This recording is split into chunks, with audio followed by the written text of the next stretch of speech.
Turning and turning in the widening gyre, the falcon cannot hear the falconer. Things fall apart, the centre cannot hold. Mere anarchy is loosed upon the world. The blood dimmed, tide is loosed, and everywhere the ceremony of innocence is drowned. The best lack all conviction, while the worst are full of passionate intensity. Surely some revelation is at hand. Surely the second coming is at hand. The second coming. Hardly are those words out when a vast image out of Spiritus Mundi troubles my sight. Somewhere in sands of a desert, a beast with lion body and the head of a man. A gaze, blank and pitiless as the sun, is moving its slow thighs, while all about it reel shadows of the indignant desert birds. The darkness drops again, and now I know the 20 centuries of stony sleep were vexed to nightmare by a rocking cradle. And what rough beast, its hour come round at last, slouches towards Bethlehem to be born.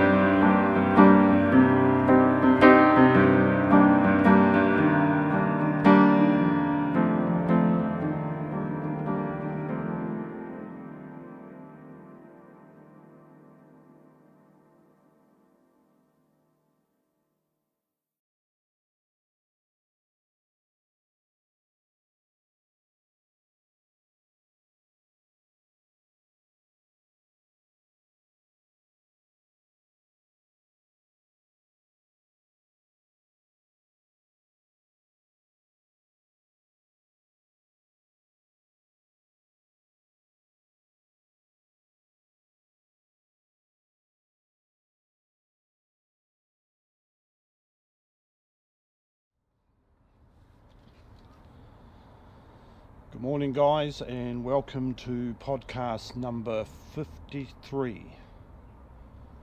It's the 31st of May 2023, and it's just about 11:30 in the morning on a lovely sunny day in early winter here in Hawke's Bay, New Zealand. I was a bit surprised this morning when I went to my YouTube channel just to check what number podcasts we were up to while I was preparing to get ready to record this morning.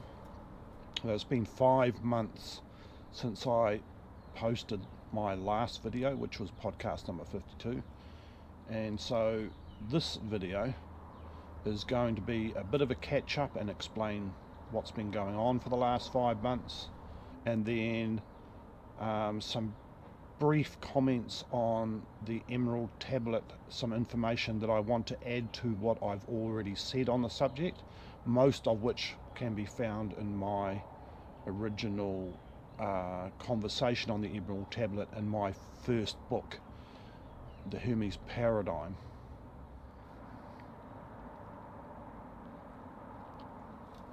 Oh, that's better. So the last 5 months has been summer here, allegedly. It's now early winter, even though it's a beautiful sunny warm day today, and we're having higher temperatures than we normally would for this time of year. It's 21 degrees today, tipped to be 21 degrees. It's kind of unusual for this time of year, but even more unusual was that we never actually had a summer at all. On and off, I've lived in this area all my life, and I've never seen a summer like it. While it got kind of warm for a while and we had a few days of quite high temperatures, we never had really any summer sun here, It was overcast for almost the entire summer. We had a lot of rain, and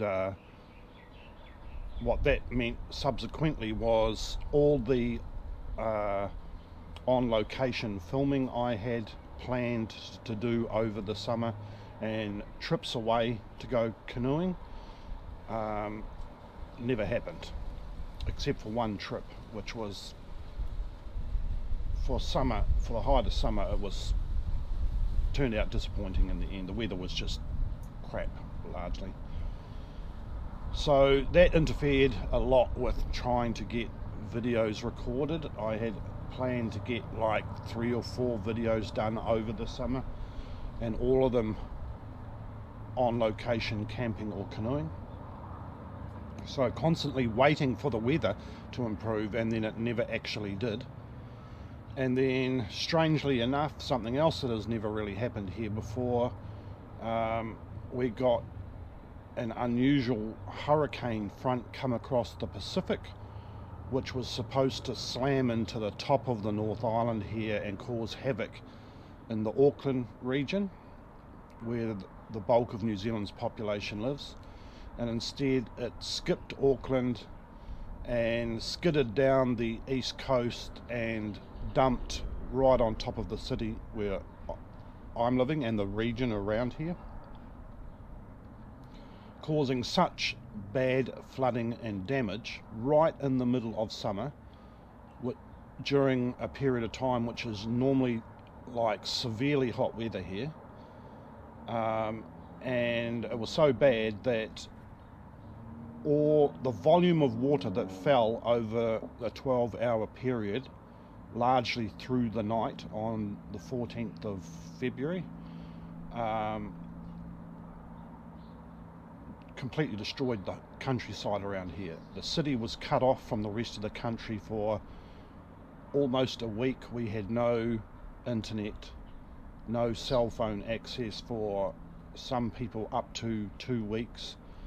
There are still regions here that are trying to clean up the mess from that cyclone, and of course it interrupted food supply in the area and put a big strain on the police force and the army, which were brought in to help clear up some of the mess and help do rescues.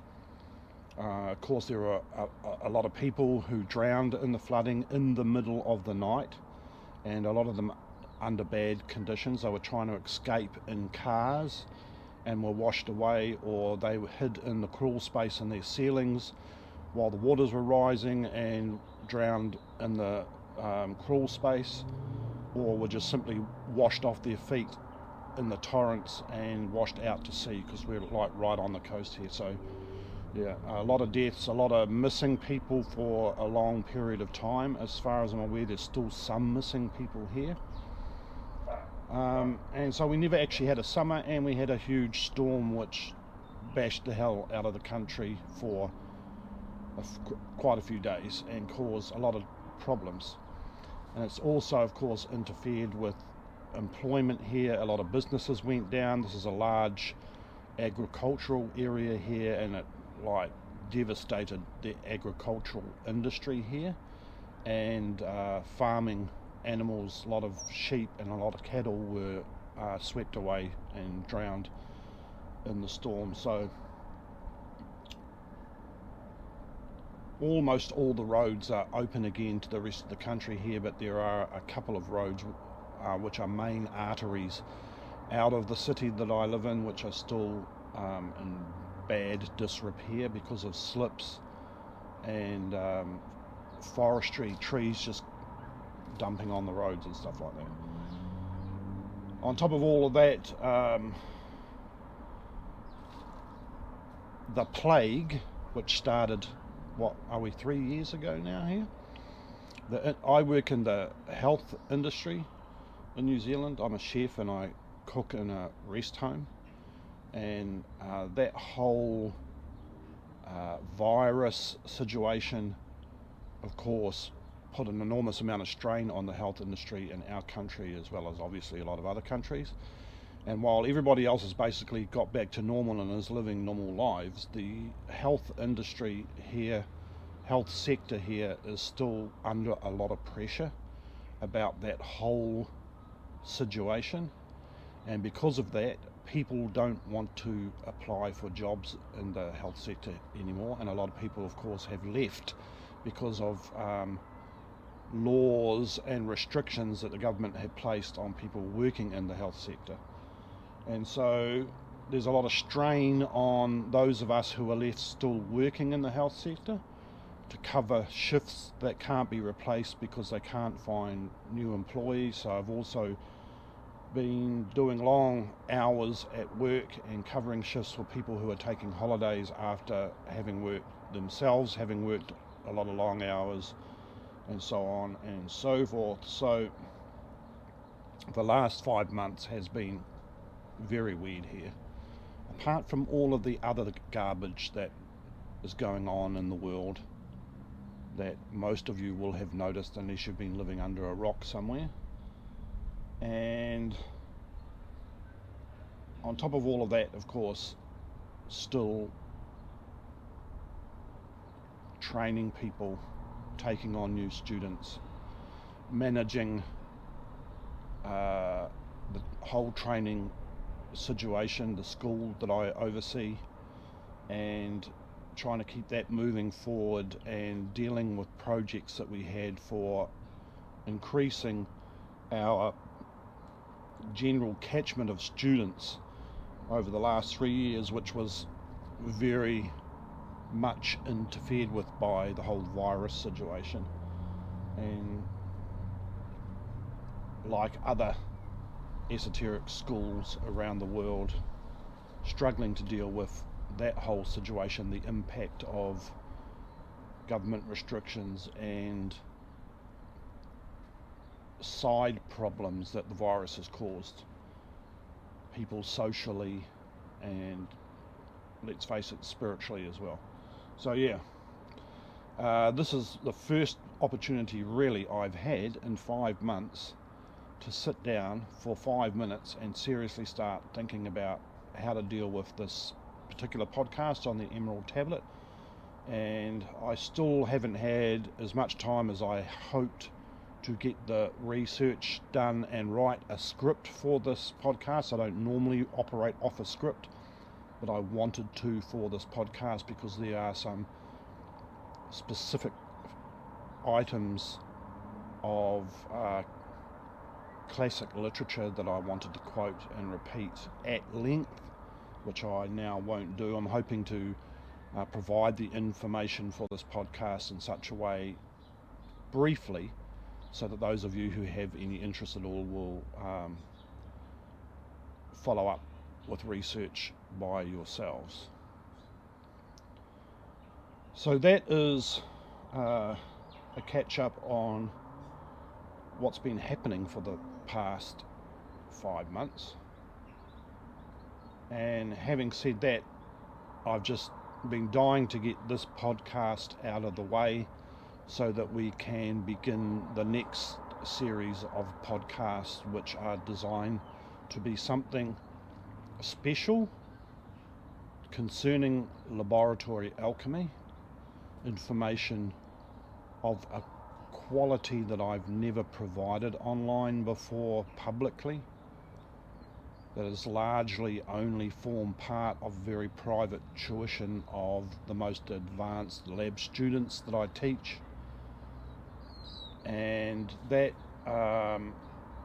series is going to largely focus on pulling quotes from a specific classic era alchemical text that is vague and slightly enciphered in Hermetic symbolism and allegory, and pull that symbolism and allegory apart and explain what it means in order to help interested students of laboratory alchemy understand how these cryptic texts are constructed and how to decipher them.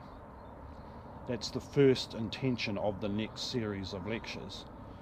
And the second intention is to demonstrate as clearly as I can that a lot of the information which is considered to be reliable, standard understanding of the alchemical tradition in the mainstream and popular alchemical community is largely inaccurate. So by deciphering this particular text, which I have in mind, in a number of parts, maybe 4 or 5 different podcasts, picking in detail at that text in order to help demonstrate and give some evidence of the underlying theory of laboratory alchemy as it was actually seen by the old adepts, compared to the mistaken view that a lot of modern students of alchemy have about this kind of information. So those are my 2 intentions. Talking at the moment about the Emerald Tablet of Hermes, one of the reasons why I left this requested subject till the last of the requested podcasts was because it's kind of an entrance into the next series of podcasts which I'm going to do, deciphering the language of those old enciphered alchemical texts. Okay, so as I said, I want to talk here about a little bit of information on the Emerald Tablet which I haven't made very clear in the past. Anybody who follows my writings or pays a lot of attention to my podcasts or the interviews that I've done online and has listened carefully to what I've said about the Emerald Tablet might be aware that the bulk of what I've said on this subject is at the end of my first book called The Hermes Paradigm, which is largely about the foundational theory of Hermetic alchemy. And I kind of explained in there the structure of the Emerald Tablet and some bits and pieces of esoteric, historic understanding about the Emerald Tablet that maybe a lot of people didn't know. So I'm going to kind of cover all that generally, and then I'm going to point at something specific which is important. And my intention here is to make it clear that the Emerald Tablet was written specifically to explain in a very special way, in the form of symbolism and allegory, the role that the opus Saturni, or the vegetable work, or what we call today the acetate path of alchemy, the role that it played in ancient alchemical tradition. So most people watching this video should be aware, if they have any past interest in studying Hermetism, that the Emerald Tablet of Hermes is one of the earliest alchemical or hermetio-alchemical documents that have survived to the present day. So it's considered to be a root document of the Hermetic tradition. And I should point out here that if you're the kind of person that spends a lot of time surfing the internet and looking at websites about Hermetism or alchemy, or sort of new agey kind of websites that like to touch on the subject of Hermetism and alchemy, or if you watch a lot of YouTube videos on ancient Egypt or Hermetism and alchemy, especially new agey kind of things, there is a concept known as the Emerald Tablets of Thought, which appeared about, I don't know, maybe 5 years ago, maybe a little bit longer. And it's a whole invented fictitious concept that there were more than one tablet, and that it was like a book that was written by the Egyptian god Thot or Djibouti that explained a whole bunch of stuff about Hermetism and the Hermetic science.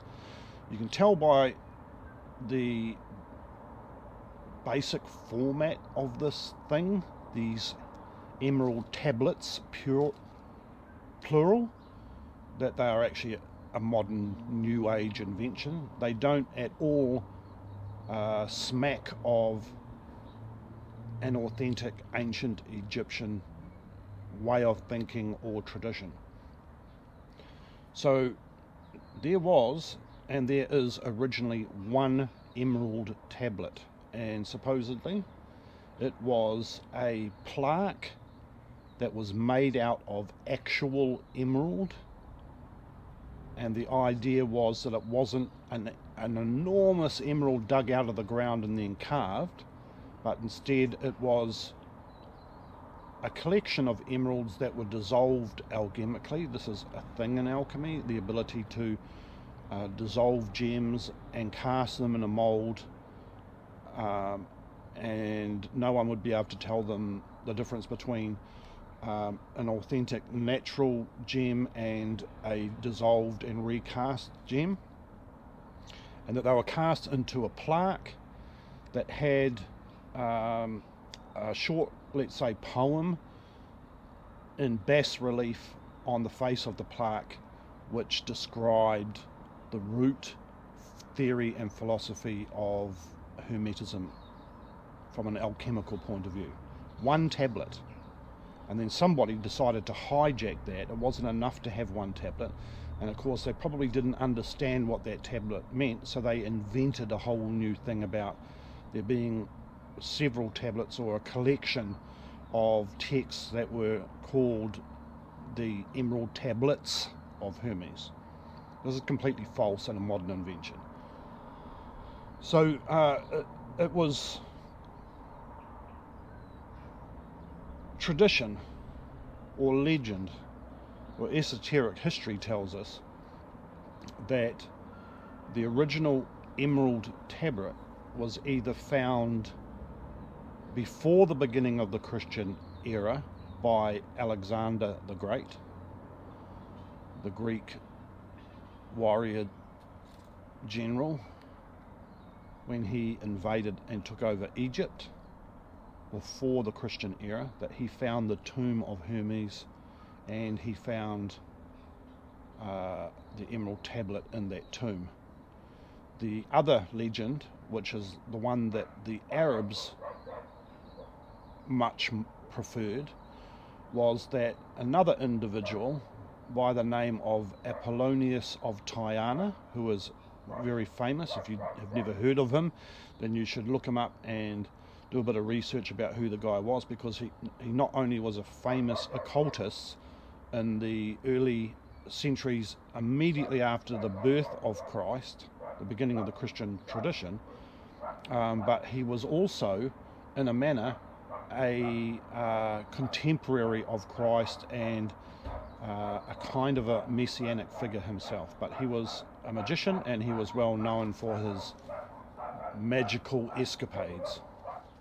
So the second legend tells us that the emerald tablet was found by Apollonius of Tyana, and that same thing, that he found the tomb of Thoth Hermes buried beneath the sands of Egypt somewhere, and that in that tomb was Hermes' decayed body, and in his hands was the emerald. In one of his hands was the emerald tablet, and in the other hand was a book called the Book of Causes. And it's very interesting that today, in modern times, in esoteric circles, when we hear about the concept of the emerald tablet, we never hear anything about the other text that was found alongside the emerald tablet, which is the Book of Causes. And if you Google that, you can find copies of it online. They're not very common, and there are copies to download because I found one to download, and it is a very enigmatic text, and I think one of the reasons why it was never made as popular as the Emerald Tablet is because nobody really knew what to think about it. Anyway, Alexander the Great, Apollonius of Tyana, one or other of those guys is said by esoteric legend to have found the Emerald Tablet, and the legend about Alexander the Great says that he was so impressed by it that he actually put it on display in a temple for public viewing, and I think it was the temple of Hermes in Heliopolis, and so for a long time it was common public knowledge that this thing existed and people could look at it.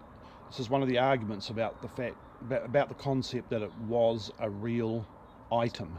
It's not just a legendary thing, that there was actually an Emerald Tablet, and that argument is that there was an actual Emerald Tablet because in the age where it was displayed in public, it was common knowledge that that thing actually existed.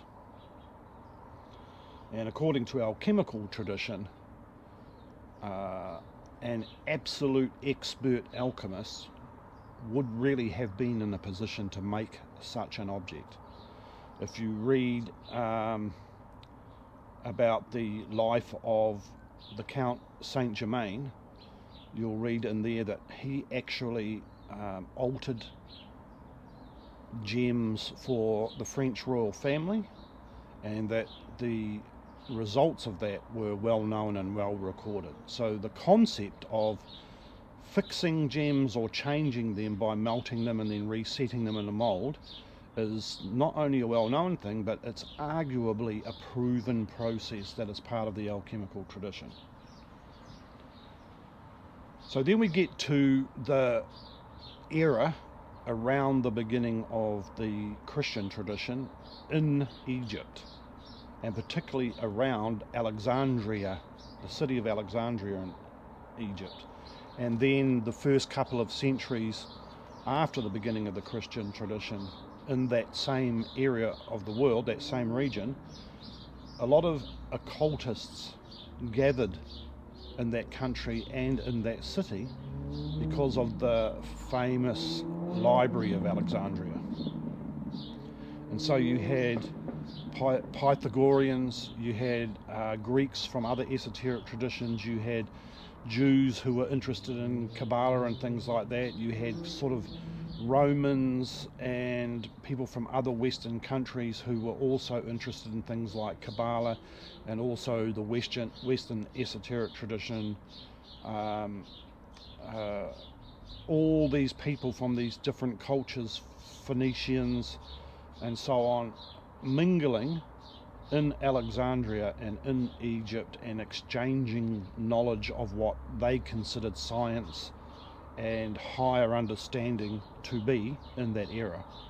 And one of the things that was happening in that time was that a lot of people discussed the text for the Emerald Tablet, the old original text, which some people say was in Phoenician, some people say was the original text was written in Syriac, or possibly in cuneiform, Sumerian cuneiform or something like that, cuneiform if you like. And so all these discussions about the original text and about how to translate them into translate the text into other languages created a situation where a number of versions of the alleged original Emerald Tablet were created and passed around. So we ended up with a number of different versions, largely because of people trying to accurately translate the original into other languages for the purposes of study, discussion, research. So come down to us today that there are a lot of versions of the Emerald Tablet, and some of them claim to be very old, to go back 2,000 years or more in language. So all of this that I've explained so far is more or less agreed upon by most Western schools of Hermetism. Most of them agree that the Emerald Tablet was one of the earliest and key foundational texts for the Hermetic tradition, and that it was studied, translated, debated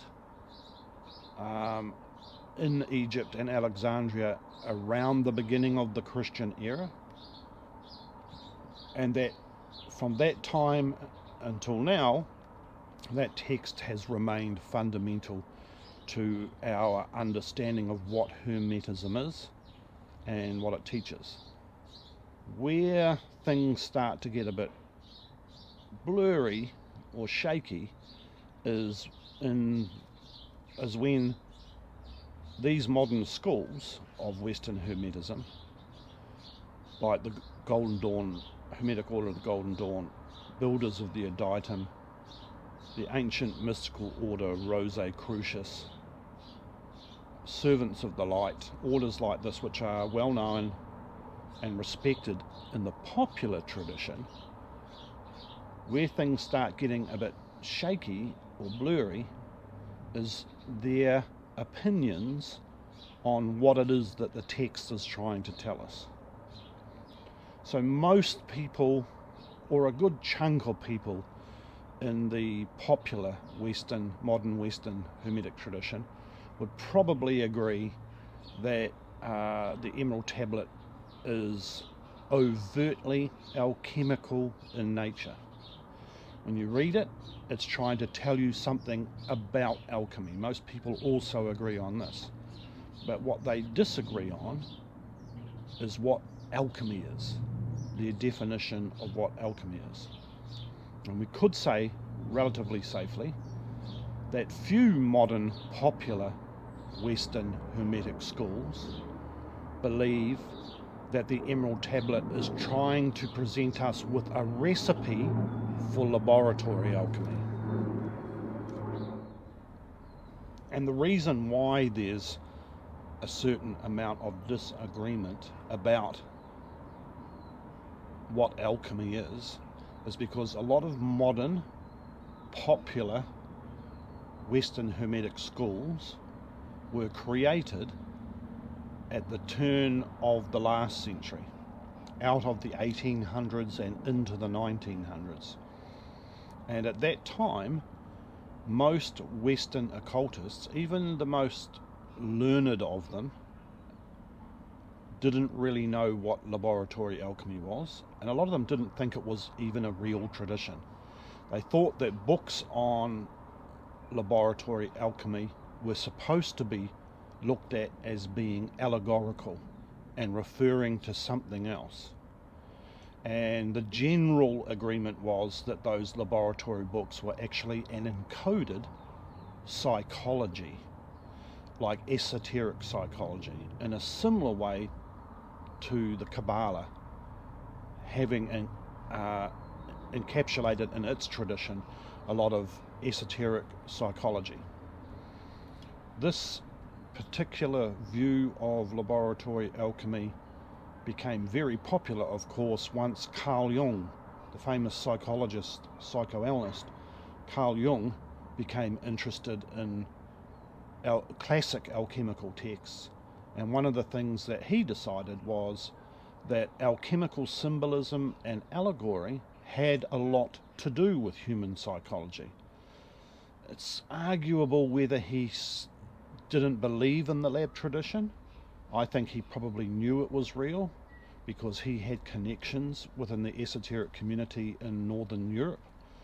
But he certainly talked about the whole system of alchemy, of medieval alchemy, for example, as if it was a form of psychology, and encouraged other people to look at it in the same way.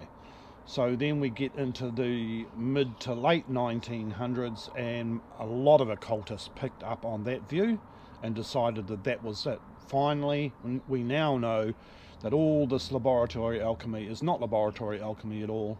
It's a secret code language for esoteric psychology.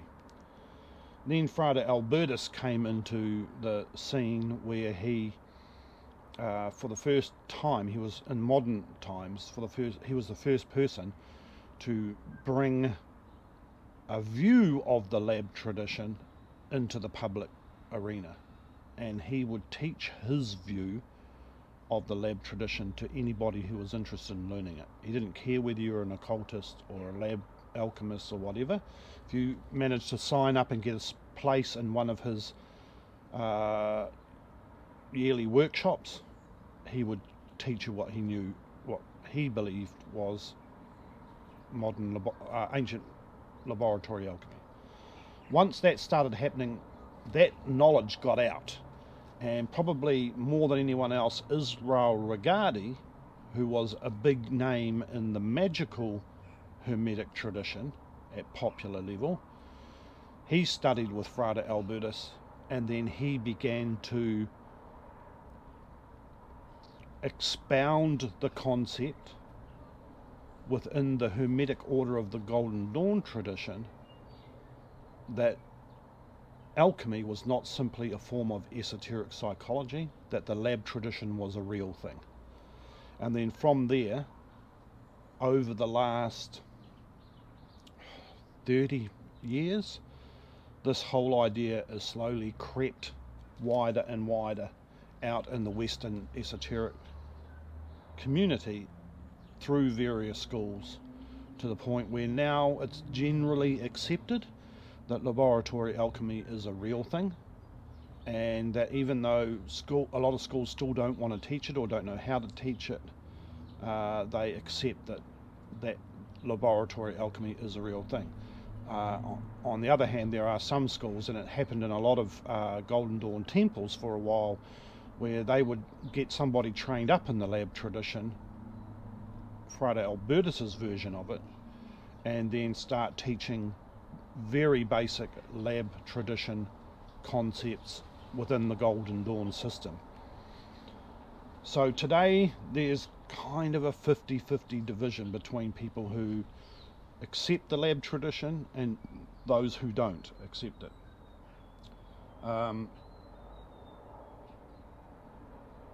For that reason, now when we talk about the Emerald Tablet, and we say the Emerald Tablet was designed to present to us concepts of laboratory alchemy, there are some people who would quickly and automatically accept that because of what they actually know about the lab tradition themselves. They'd look at the Emerald Tablet and say, yeah, I can see that it's highly probable that whoever originally wrote the Emerald Tablet was actually talking lab talk. At the same time, there's a bunch of people who don't know very much about lab alchemy at all, or know nothing about it, who would look at the Emerald Tablet and say, like everything else in the lab tradition, no, it's an allegory. It's not about lab work, it's about esoteric principles in general. Some of them would even absolutely insist that the Emerald Tablet has nothing to do with the lab tradition and the manipulation of chemicals at all.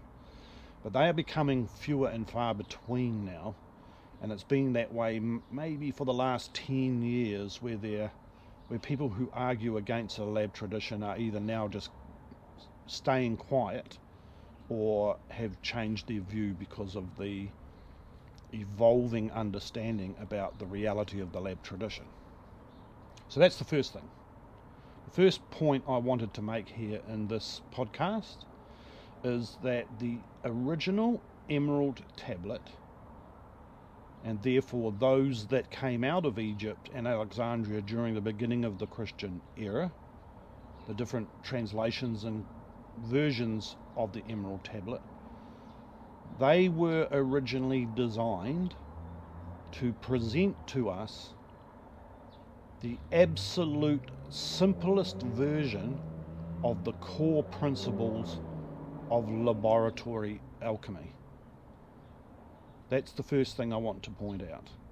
When we look at the Emerald Tablet, we're looking at a very old attempt at explaining in the simplest way possible the key principles of laboratory alchemy. Now, because the original Emerald Tablet is written in a kind of a poetic language, what this means, like other poetic alchemical texts, it can be taken allegorically as well as literally and laboratorily. In other words, we can look at it as a lab text, but because the language is kind of allegorical in nature, it uses symbolic images like the sun and the moon and the concept of God, that we can look at the Emerald Tablet and we can take that chemical discussion and look at it from other points of view, such as it being a description of esoteric psychology or fundamental principles of Hermetic philosophy and thought. But it is my argument that even though it's valid to look at it as an allegorical, abstract, symbolic text, that it was designed specifically in such a way that people who knew about lab and about something specific in lab, which I'll explain in a minute, they would look at the Emerald Tablet and recognize whoever wrote that was a master alchemist in the lab, because he was trying to explain alchemy in the simplest way possible and the mechanics of laboratory alchemy. And this brings us to the second point I want to make, which is something that is rarely discussed, and very little about this issue is understood outside of closed circles, and a lot of people don't even give this subject any kind of real consideration. And that is, when we look at the description of the Emerald Tablet and we recognize it as being applicable to the laboratory tradition, whoever it was who wrote that intended us to be able to recognize that if we were familiar with the intimate details of the acetate path. And I'll say that again. Whoever originally wrote the Emerald Tablet not only intended it to be recognized as a laboratory text using modern language, but they intended it to be recognized as a laboratory text, because if you understand the intimate details of the acetate path, you will recognize that the Emerald Tablet is describing those details. That's the second important point I want to make, and I'm going to explain that again, but in even simpler language. And that is that I insist that the Emerald Tablet is a description, at least originally, in whatever language and whatever form that tablet was written down, when it was complete and tidy and meant to be viewed in a particular way because of its language. When we read that, it would have occurred to us immediately that this is a text about the acetate path. The process that the original author of the Emerald Tablet intended us to recognize was that he was describing the acetate path. Now, this is a really big deal, because as far as I'm aware, at least in modern times, nobody has ever made that claim, and most people who are students of alchemy today and have become students of alchemy in, let's say, the last 20 years, maybe a little bit less, 15 years, they're probably completely unaware that anybody in the past has even thought that the Emerald Tablet might be an acetate path text. This is just not something that's not known. It's not that no one's ever said this before, because somebody has said it before. In fact, two people that I'm aware of have said this before. So let's have a look now at who one of those two people were, and I'm going to read a couple of quotes from a famous text of his and then explain who he is. And if you have any idea of the details, if you're intimate with the details of the acetate path, you will, I think, immediately recognize what it is that this guy is trying to explain.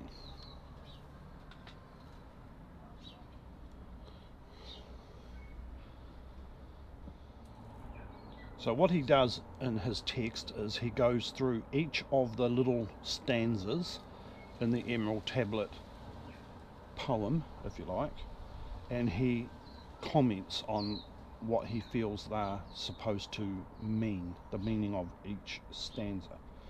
And so let's start with the second one here, because he gets straight into it. The first one is just him explaining that the author of the Emerald Tablet is saying that the description he's about to give is true.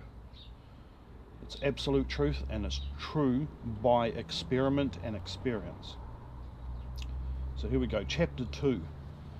That the stone must be divided into two parts.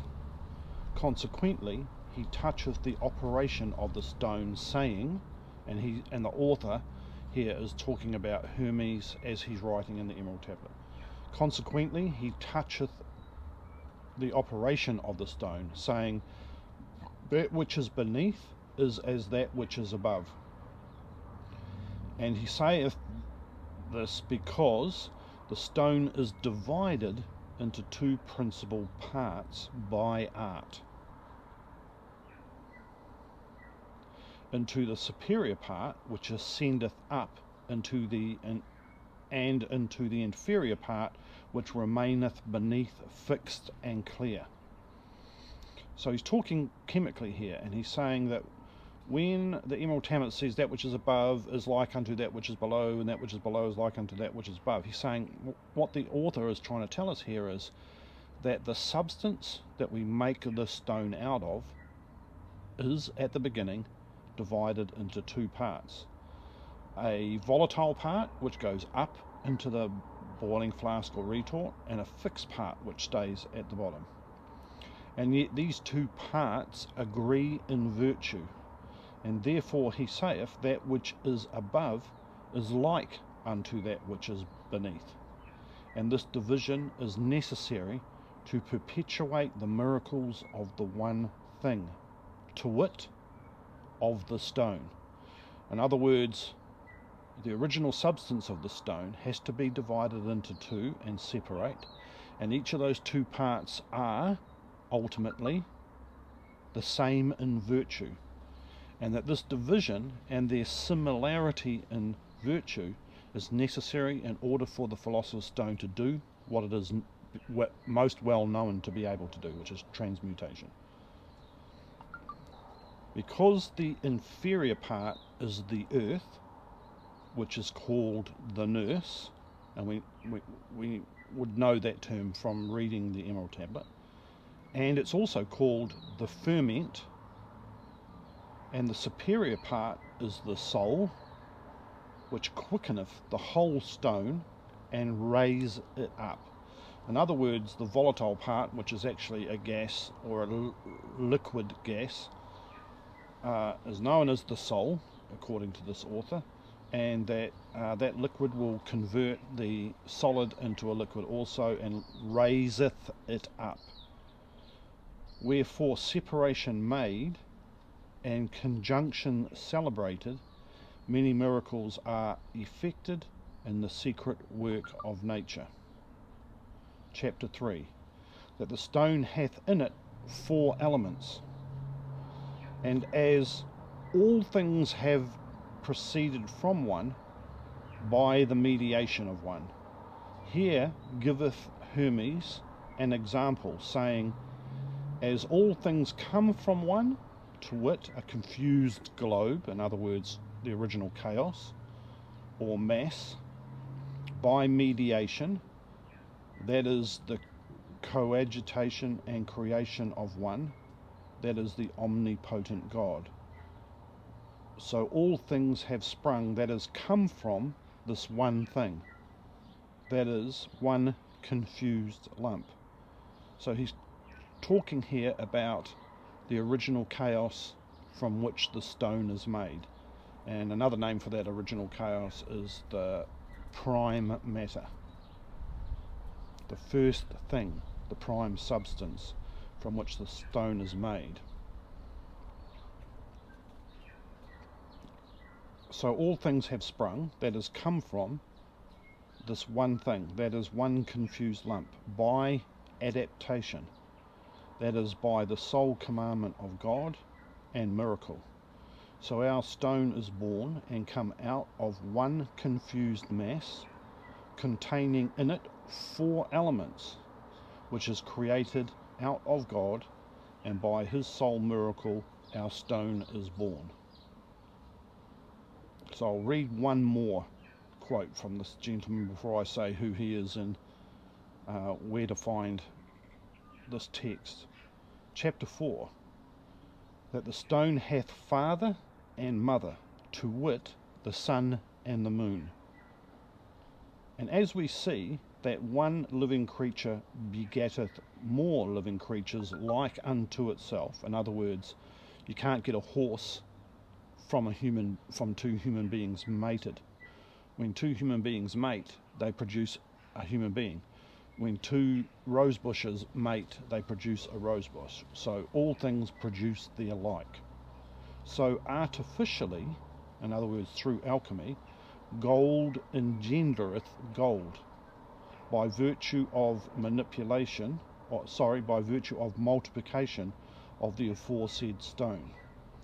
It followeth therefore that the sun is his father, or the masculine force in the copulation, that is, philosopher's gold. And as in every natural generation there must be a fit and convenient receptacle with a certain consequence of similitude to the father, so likewise in this artificial generation it is requisite that the son hath a fit and consonant receptacle for his seed and tincture, and this is the philosopher's silver, and therefore it follows the moon is his mother. So there are a couple of really important concepts here. He says that the Emerald Tablet is telling us that the Philosopher's Stone comes out of chaos, and we know that that definitely is one of the philosophical teachings of the acetate path, or the vegetable work, or the opus Saturni, that the original matter, the prime matter, prima materia, or the chaos or hail of the sages, is the source of the stone, and that chaos is divided into 2 things, and those 2 things are called the sun and the moon, or the father and the mother, or the lion and the eagle, or mercury and sulfur, depending on who you're reading and what particular version of the symbolic cipher system they prefer to use. 1 thing, the chaos; 2 things, the sun and the moon. And then he says from that chaos 4 elements are separated. Each of these concepts belongs to one path to the stone alone. If you're familiar with the details of the acetate path of alchemy, and if you're familiar with the star regulus of antimony path, or the path of niter, or the path of the gur of the philosophers taken from rainwater, or the path of the dragon, or the cinnabar path, each of these paths has, more or less speaking, its own language, but very specifically each of these paths has its own techniques and methods and its own philosophy about how it works. And one of the things that we should understand about these separate paths is the niter path, the acetate path, and the rainwater path, or the gur of the philosophers, are the only paths that use substances where nothing from the outside is put into them. They are broken down and all of their constituent parts are used upon the matter themselves to produce a stone.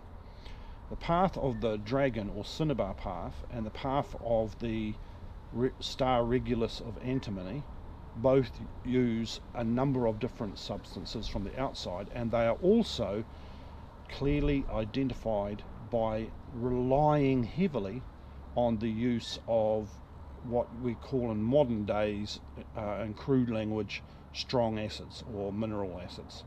Sulfuric acid, hydrochloric acid, nitric acid, aqua regia. Those things are absolutely essential to the star regulus path and the path of the red dragon. What this means is that the star regulus and the path of the red dragon cannot be older than the 700s AD, because it was not until the 700s AD that these mineral acids were discovered.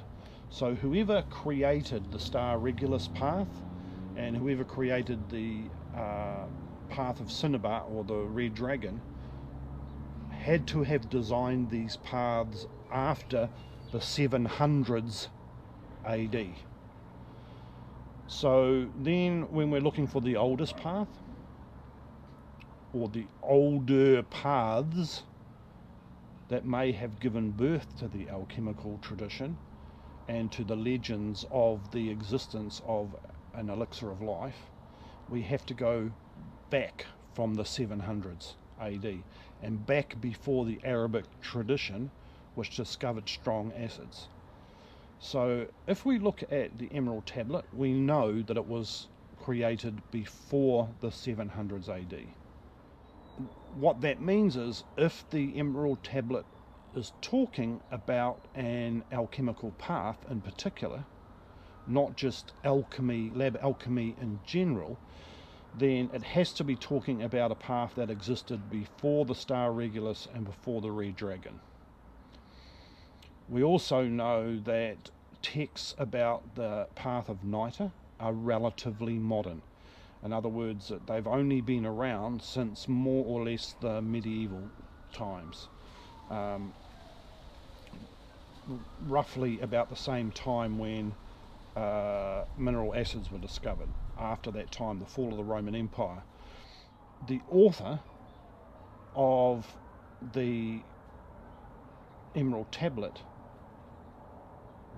had to be speaking about what he believed the most important original path to alchemy was, or the one that he was most familiar with and that he felt was most reliable and worth commemorating its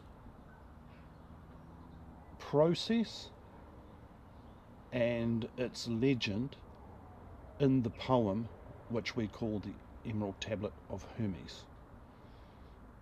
There had to be a reason why he picked the method that he picked to describe in the Emerald Tablet. And one of the things that would have caused his decision was either there was only one method back then, or that he was only familiar with one method, or that the method that he picked on to talk about and to commemorate for all time in the Emerald Tablet was what he considered to be the best method. So according to the author that I just quoted from there, his name is Hortolanus. Nobody knows who the guy really was, but he lived in the 1300s, the 14th century.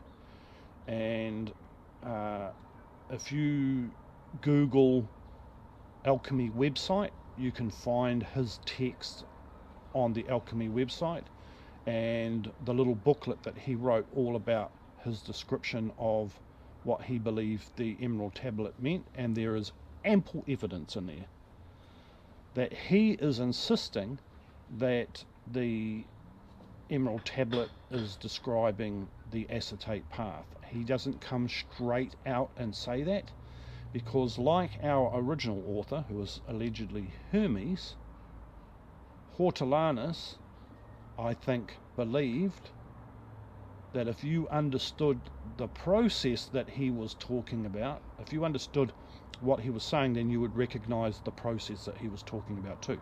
And we know that for one simple reason, that other methods which are well known and popular today, and we can say that the star Regulus of antimony and the path of the Red Dragon are the most well known and popular attempts at making the stone in our age, in our time, particularly in Europe. Most people who are interested in and practice the acetate path live in the New World, either in America or in the Pacific or in other countries that are outside of old Europe. For some reason, Europeans, especially the French, are addicted to the idea that the star Regulus of antimony can be the only real approach. And good for them. If they believe that, then they can join the ranks, happily join the ranks of the people who have tried to prove that the star Regulus can perform a transmutation. But the star Regulus of antimony and the path of the Red Dragon use methods and techniques and have explanations and a philosophy about how to approach producing the Philosopher's Stone, which are radically different than the acetate path. The acetate path is a very specific thing. It has a very specific method, and it has a robust historic canon of texts which explain its theory and philosophy and its technique. And right at the beginning of that philosophy, the theory for the practice of the acetate path is that we begin with a chaos, which is divided into two things, and then those two things are divided into the four elements. And those four elements are the basis of the Philosopher's Stone. According to Hortolanus, this is what the Emerald Tablet of Hermes is trying to tell us. That Hermes, if he was the author of the Emerald Tablet, was practicing the acetate path, or at the very least he knew all the details of how to execute the acetate path intimately. And of course, why would a guy know all that information on an intimate level if he wasn't actually working the process? So I think it's well within the boundaries of acceptable debate that we put forward the hypothesis that the Emerald Tablet of Hermes was originally designed to be an allegorical and somewhat abstract description of what we today call the acetate path. And if that is the case, one of the things that suggests to us is that the acetate path is possibly the oldest path to the stone that we know about. It is possible also that back in the time when the Emerald Tablet was first authored, allegedly by Hermes, that it was the only path that existed. We can't say that for sure, because it's quite possible that paths like the Gur of the Sages from Rainwater, Night and the Nighter path are also equally valid. There's not a lot of description about the methodology for those paths. And also, the further back in time we go, there are no real descriptions or mentions that those paths exist. And certainly, the further back in time we go, there is no descriptions of any path to the stone which we can say with confidence are the star Regulus of antimony and the red dragon or cinnabar path. So I'm also not saying that the star Regulus and the cinnabar path don't work. I've never heard of meeting anybody who has made them actually work and provided proof of it. I've certainly heard of a lot of rumours of people who have succeeded in the star Regulus approach and have produced gold through transmutation, but I've never seen any valid proof of that. There certainly are a lot of people who believe in the star Regulus path, but I knew one of the most popular students of alchemy who was deeply involved in the star Regulus path and published the only book on the subject that I'm aware of in modern times. He called himself Rubaphilos. I was a relatively close friend of his. I helped him translate his book from Portuguese into English, and so had lengthy discussions with him about his descriptions of that process. And he agreed with me that up to a certain point the techniques for that path were pretty much understandable and agreed upon by people who approached that path, but that after that certain point nobody really knew what to do, and he had also never heard of anybody who had taken that path right to the end and could either say it worked or it didn't work. So there's a lot of ambiguity about the star Regulus path, and I've heard various arguments over the years for and against the viability that it's even a real path at all. And the path of the red dragon or cinnabar path has really only been expounded by one author in modern times, and that's a guy by the name of Roger Caro. I think he was a Frenchman. But his background and his involvement in the esoteric community is full of so much controversy that even though he published a book with photographs of himself performing the alchemical process on the cinnabar path, nothing that guy said can really be taken seriously because of the amount of controversy that exists around his entire esoteric career. So again, back to the subject of this podcast, I think it is a viable argument to insist that it's highly likely that the Emerald Tablet was originally designed to explain in a very special, hermetically symbolic way the acetate path.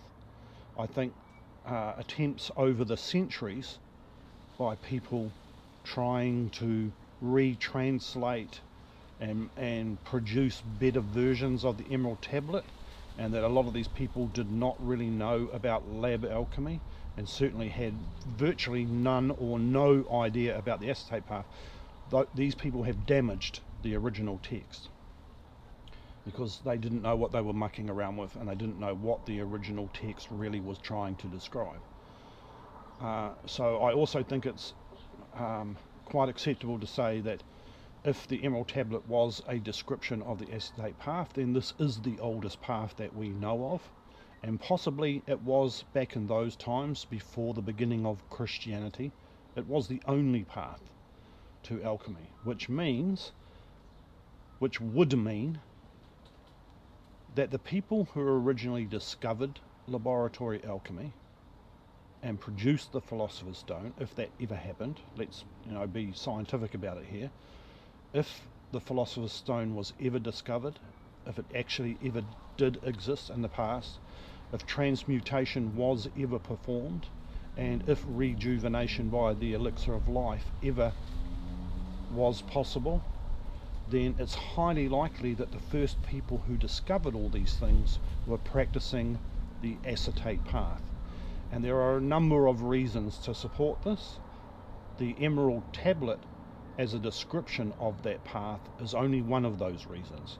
There are other reasons too, like the antiquity of chemistry and what kind of chemicals were available to people in pre-Christian times in order for it to be possible for them to carry out an alchemical process that would produce a transmuting stone.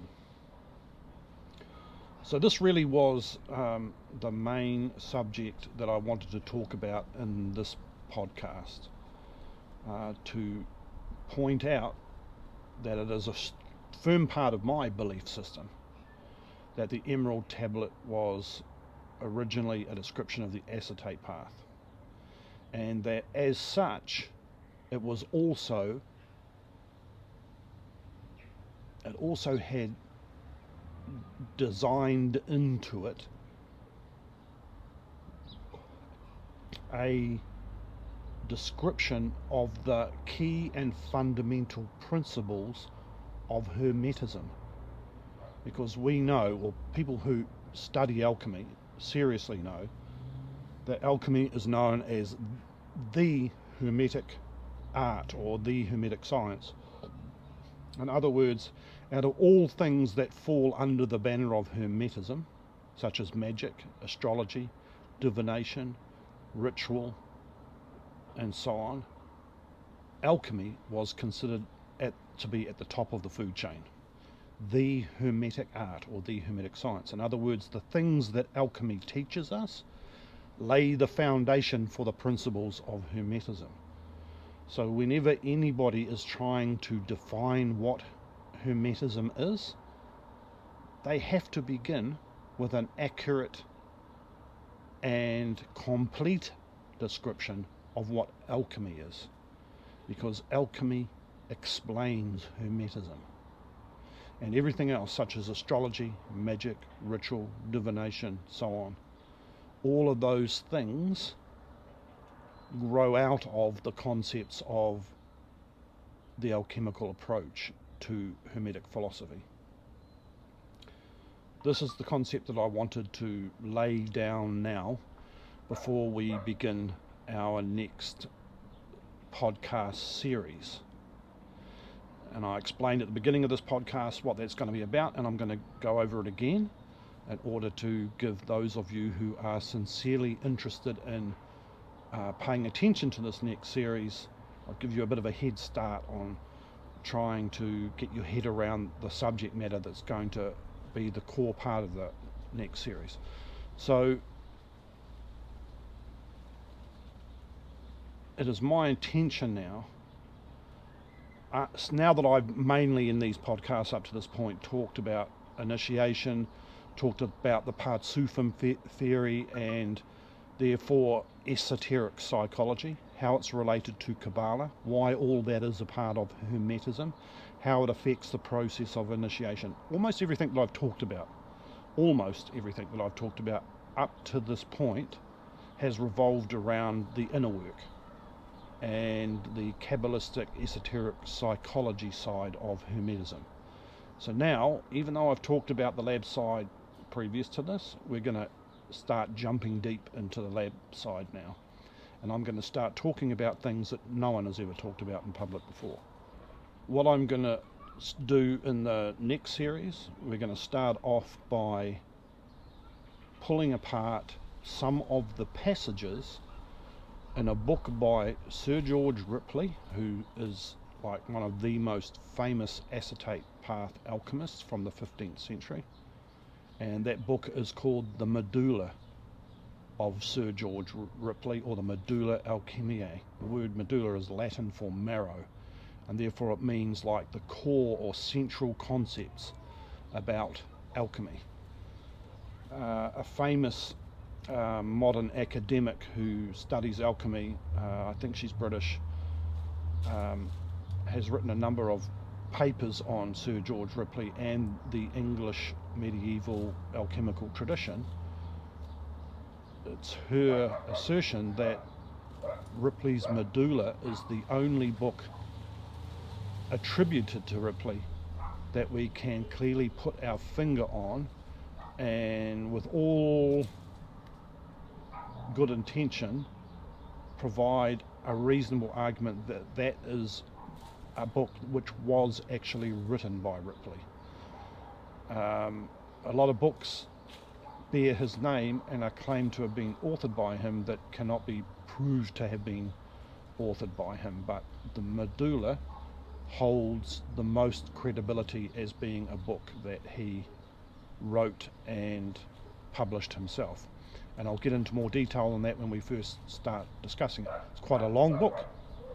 It's very cryptic, and I'm not going to go through the entire text. I'm going to select certain passages out of the text because the whole book is written in short paragraphs, and I'm going to completely break them down word by word and sentence by sentence and explain what each of the passages really means and how we should view the text overall that Ripley has written there, as far as deciphering the approach, a proper approach to the acetate path.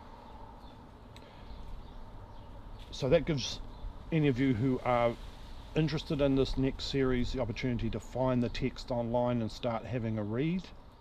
So hopefully no more interruptions. We're heading into winter in New Zealand, so that means hunkering down for the cold weather, and hopefully that will mean no interference with producing regular videos again. You know, my intention is once a month would be good, and so be aiming at trying to do that again after a horrible summer that never really happened the last 5 months. Now that it's over, with any luck, winter's gonna be a different story, and by the time we break through into next summer and start filming on location again for podcasts, everything should be running smooth and back into being productive again, not only with podcasts but in the lab. And I've also got coming up very shortly some more information about Hermetic College for anyone who's interested in accessing instruction in either the inner work or the lab work from the system that I teach. We've spent a lot of time over the last 2 years getting all that organised, and we're finally managing to tidy all that up and get people smoothly running that whole situation in order to start accepting new students. And we've had a couple of batches of students for beta tests of the new college system, and we're just about ready to start advertising it in these podcasts, which was the point at which I considered that the process, that the college and its method were ready to go seriously public. If you've made it this far, apologies for a bit of rambling. Apologies for not being around for the last 5 months, but like I have said a number of times in some of the recent past podcasts, I've no intention of stop making videos. I've every intention to keep continuing. It's just that I have a complicated life involved in doing all sorts of esoteric things with teaching people and getting new systems and tutors trained, but also I have a day job as well that at the moment is demanding a lot of me because of the way the virus has ruined the industry that I'm working in. But learning to get our head around all that and move forward. Thanks again for watching, and I hope to see you in the next podcast.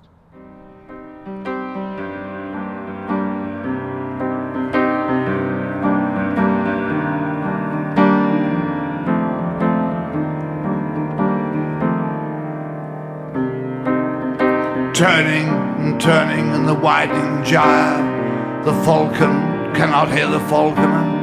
Things fall apart, the centre cannot hold. Mere anarchy is loosed upon the world.